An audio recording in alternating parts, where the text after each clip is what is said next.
Thank you, Mr. President. Asma Khalid with NPR. I have two questions. Earlier, you spoke about the ceasefire plan between Israel and Hamas.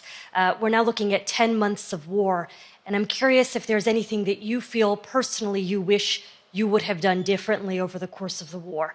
And then secondly, if I may, I wanted to ask you about your presidential campaign. I remember covering your campaign in 2020, and there was a moment where you referred to yourself as a, quote, bridge candidacy, a transition to a younger generation of leaders. I want to understand what changed. Two things. Let's go back to when you talked about would I have changed anything that's happening with Israel and the Palestinians and the Palestinian movement. The answer is, as you recall, from the very beginning, I went to Israel, but I also got immediate contact with al-Sisi in Egypt. I met with the King of Jordan. I met with most of the Arab leaders to try to get a consensus going as to what had to be done to deal with getting more aid and food and medicine into the Gaza Strip. And we pushed it really hard. And Israel occasionally was less than cooperative, number one. The Israeli War Cabinet, I've been dealing with Israel since Golda Meir. Some of the reporters around here come me all the time have heard me say this.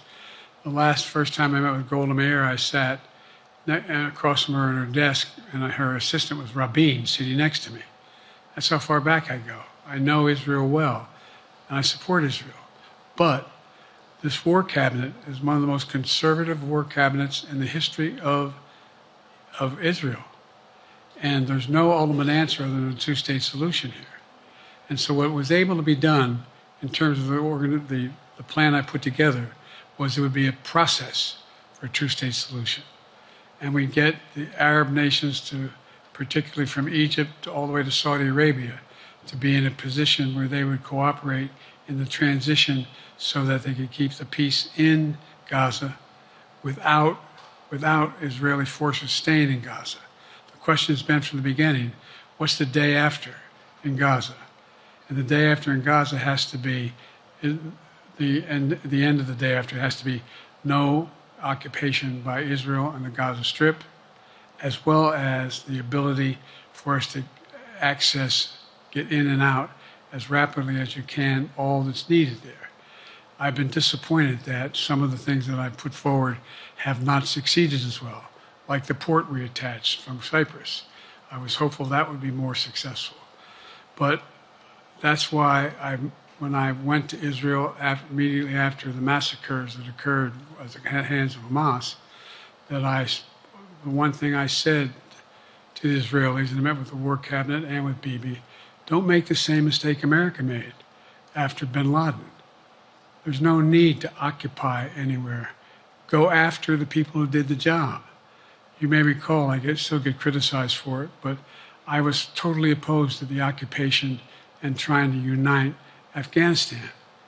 Once we got bin Laden, we should have moved on, because it was not no one's ever going to unite that country. I've been over every inch of that, not every inch, the entirety from the poppy fields all the way to the north. I said, don't make the same mistake we made. Don't think that's what you should be doing, is doubling down. We'll help you find the bad guys, Sinwar and company. And all this criticism about I wouldn't provide when the weapons they needed. I'm not providing them 2,000-pound bombs. They cannot be used in Gaza or any populated area without causing great human tragedy and damage. But remember what happened when you had the attack on Israel with rockets and ballistic missiles. I was able to unite the Arab nations as well as Europe, and nothing happened. Nothing got hurt. It sent an incredible lesson to what was going on from the Middle East. So there's a lot of things, in retrospect, I wish I had been able to convince the Israelis to do. But the bottom line is we have a chance now. It's time to end this war. It doesn't mean walk away from going after Sinwar and Hamas. And if you notice, you know better than most, there is a growing dissatisfaction on the West Bank from the Palestinians about Hamas. Hamas is not popular now. And so there's a lot of moving parts. I just have to keep moving to make sure that we get as much done as we can toward a ceasefire,